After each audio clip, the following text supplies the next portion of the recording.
biosensors that were removed from his person. And actually, I'm going to have to, these were biosensors that were pulled from his person. And this is a full surgical documentation, medical reports of how many different types they pulled out of him. And what these things were doing were transmitting his biometrics in real time. The problem is that he was never given full disclosure. And this is part of our fight, is that if you're going to be involved in an experiment, you better damn well be told everything that they're going to do to you.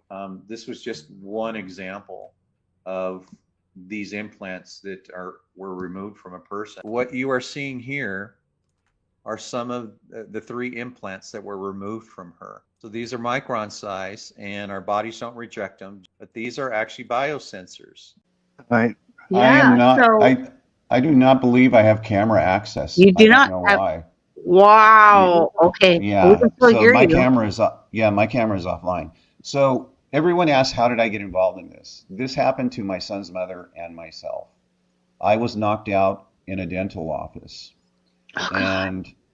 and for 4 hours when I woke up, I was completely drowning in my saliva. The dentist was obviously very nervous. He was sweating profusely, shaking. He couldn't even hold his hands straight. But when I left, I started to have the same symptoms that you hear in the Havana syndrome, a strange auditory sound, electronic sound, getting electrical shocks and reverberations to the body. This is why I started, was the co-founder of the International Center Against the Abuse of Covert Technology. That just simply because I think the prison system in this country is an abomination. And as I've said so many times in recent broadcasts, you can judge a country based on how it treats its prisoners. And so tell us what was going on in that California prison. It doesn't surprise me at all to hear they're experimenting on people. 30 days in the hole, that alone, Jesse, is a form of torture, according to the Geneva Convention of the United Nations, I believe. You're absolutely right, and we're going to touch on that, but I'm going to actually show you the specific language so people understand that what we disseminate is, we don't say anything unless we can back it up with documentation. And I'm going to pull that up real quick. So this is the report I'm talking about, what was being done to the prisoners back in the 70s. This is titled Individual Rights and the Federal Role in Behavior. With people who began to have symptoms or signs of any of this stuff after receiving one of the COVID-19 vaccines, because there have been quite a few microscopic, studies and deep looks at some of these vaccines, and they seem to have some type of nanotechnology, and there's some sort of, life that is not life, very creepy stuff.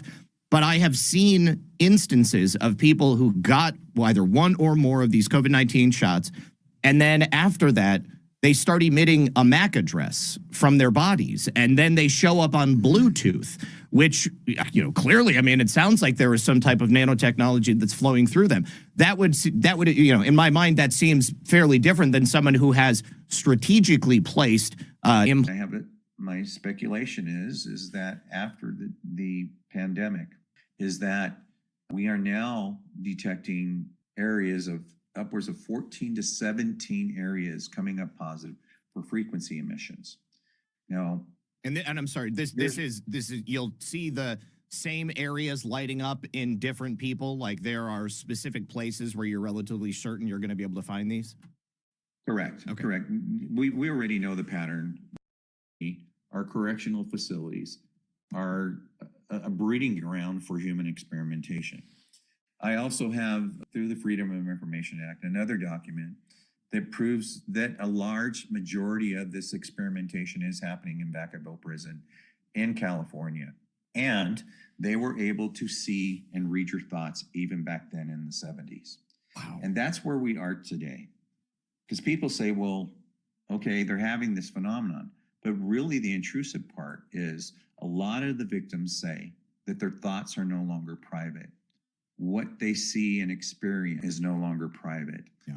And as hard as that is to comprehend, most people don't understand that we are in a paradigm shift when it comes to technology and our law. Through a Freedom of Information Act that the U.S. military was implanting veterans, our military personnel, with the large grain of rice. And by the way, these are actual images of chips. Like what you're seeing right now, you guys, these are real images. These aren't like, you know, recreations or anything else. These are chips that were found in people that look like some kind of like organic matter. But when you, like, we'll talk about like, so how, like what happens or what's inside of these and how do you know that Yeah, these are so chips? what you're showing right now are, and they have nanowires that are being protruding out of them. The new change in the administration, we're probably looking at a temporary stall in the agenda, but I think it's going to be coming at us with a vengeance.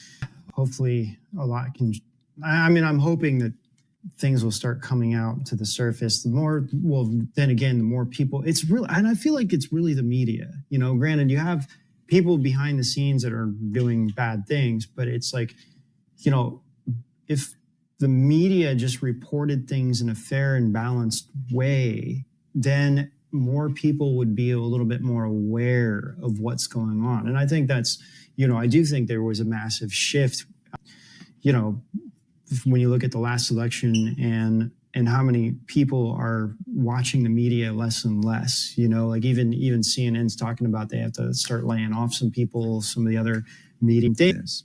We are now in an era where technology has not kept up with our laws.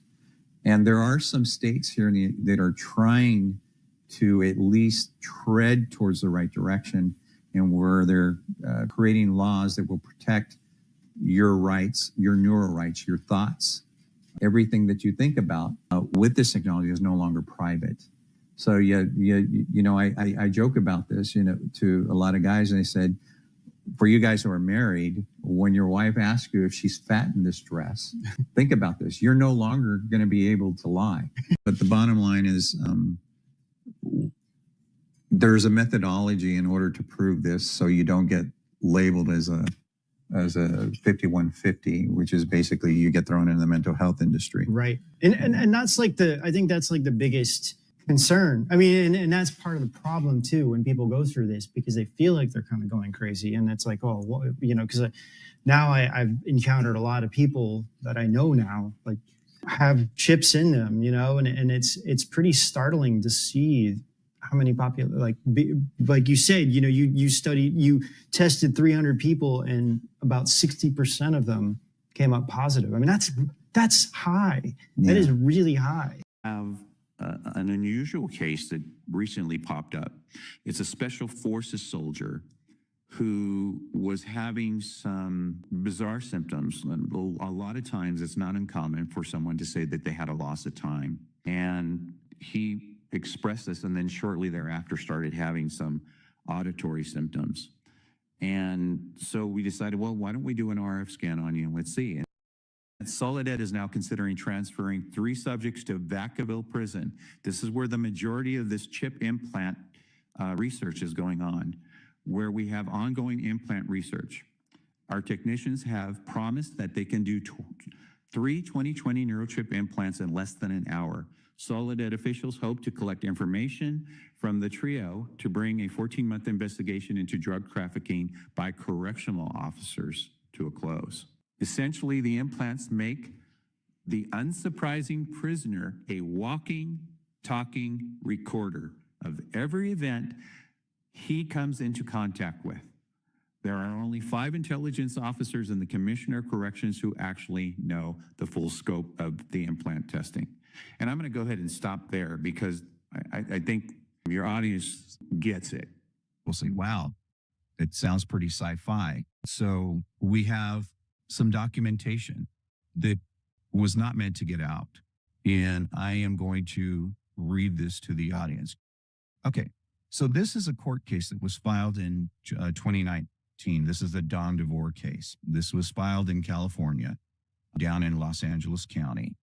And she is a nurse for the Department of Corrections. She became a whistleblower, and they put her in this program. And during her lawsuit, she happened to come across some evidence.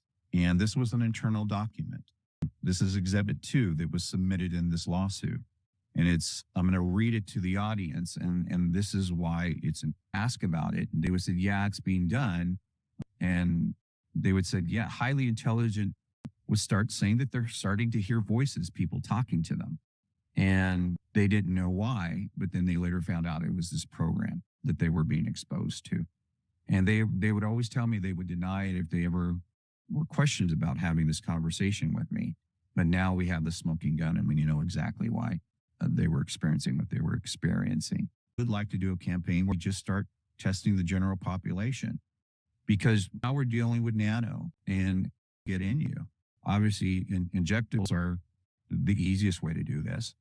Ingestion and ingestion of this can be done. And it was a study reading the lidocaine that you use when you go to the dentist. And it was interesting in the slides that they were showing that there were nanoparticles in there, but evenly dispersed throughout the slide. It's something that, we need to investigate, to look into that path. Another way that we feel that can be utilized as a diagnostic tool to see whether or not this is technology or you truly have a disease process. Do you really truly have tinnitus or Meniere's disease is what they typically diagnose you with.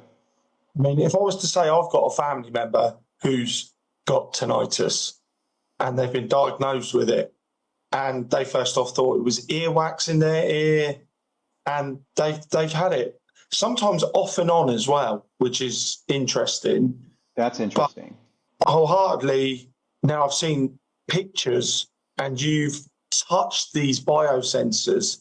I truly believe that there's got to be people out there, more people, as you said, tens of thousands, that probably got these sensors in. Do you mind me going back to that lady that you helped?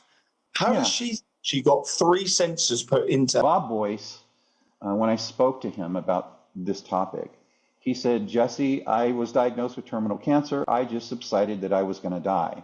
And so he thought it was odd. So he went and got an x-ray and they found a microchip surrounded by this cancerous tumor. He's alive. His cancer was going into remission. So he went back into the Faraday cage, scanned his person, and they found a second chip surrounded by cancer. They were able to identify a serial number, and the serial number on this microchip went back to an NSA database. And there his case got basically stalled because they said it was a national security issue. This whole year, actually, and culminating to the fall equinox, we're going to see incredible changes in the world. The UN is poised to seize control of the world with all the sovereign nations submitting to them on the fall equinox, including a new rule of law, a new human rights charter. There's the cyber, they're going to release the cyber and their new currency and all of this before the 24th of next month. So it's coming to a head. Are you familiar with the work that I did? You mentioned Dr. Robert Duncan. Both of us wrote this. I was unaware of his work when I did my soul. Now, it seems kind of far-fetched in science fiction, but I'm going to show an intercepted document, an internal document that was released in a recent lawsuit that was filed against the Department of DeVore case. And Dawn DeVore was a nurse who worked for the Department of Corrections. And testing has produced a number of results. Okay. In California, several prisoners were identified as members of the security threat group, and they named the groups that they were concerned about, but they're saying they're doing this for our safety. They were brought to the health services at Pelican Bay and tranquilized with advanced additives developed by our Cambridge, Massachusetts laboratories. The implant procedures take 60 to 90 minutes, depending upon the experience of the technician. We are working on it at the time as much as 60%. Yielded the following results. Implants served as surveillance monitoring device for the threat group. And this allowed them to not only see, but they are talking about taking someone else's experiences and then putting in false memories into another human being. And remember I talked about the Aaron Alexis and the Myron Mays, and the consideration that those who are highly suggestible. Now think about having this type of technology. These people are, remember, are elite of the elite in our federal government, are hearing And these what is- sounds. It's New World Vistas. It's a document created by the United States Air Force. It was declassified. Come across this? A colleague of mine had a FOIA request, and then this was given to me. Okay. So it's been confirmed legitimate. How has it been confirmed legitimate? If you gentlemen feel better talking about this in a more secure setting, I'll start by we can saying work this. on that as well. Congressman, thank you for the question. Give me 20 minutes in a skiff and I'll convince all of you. I know where the bodies are buried. I know the cabinets to look in, the questions to ask, and the people to subpoena. I will say that this is a global campaign and it's focused on attacking our people, the best of our people. Send them off to her, and she said they tested positive for nanotechnology and that they are putting it in through my air ducts and I'm actually breathing it in. And another way too is dental work. That's a big way that they get it into you. And it's usually, I don't know if anyone had dental work and then you wake up and you're like, you weren't supposed to be asleep and you were slept for the whole procedure. I mean, that happens too. I don't know if you want to add to that, Jesse. Well, what I can speak on is what I do know. We are seeing a lot of these victims coming up positive in the TMJ area. TMJ is the temporal mandibular joint, which is basically the jaw area. When you do go to a dentist, how many times do you get the needle way back in that corner? And there's a void. It's a perfect place to put something, right? To show your viewers the William Pollock video.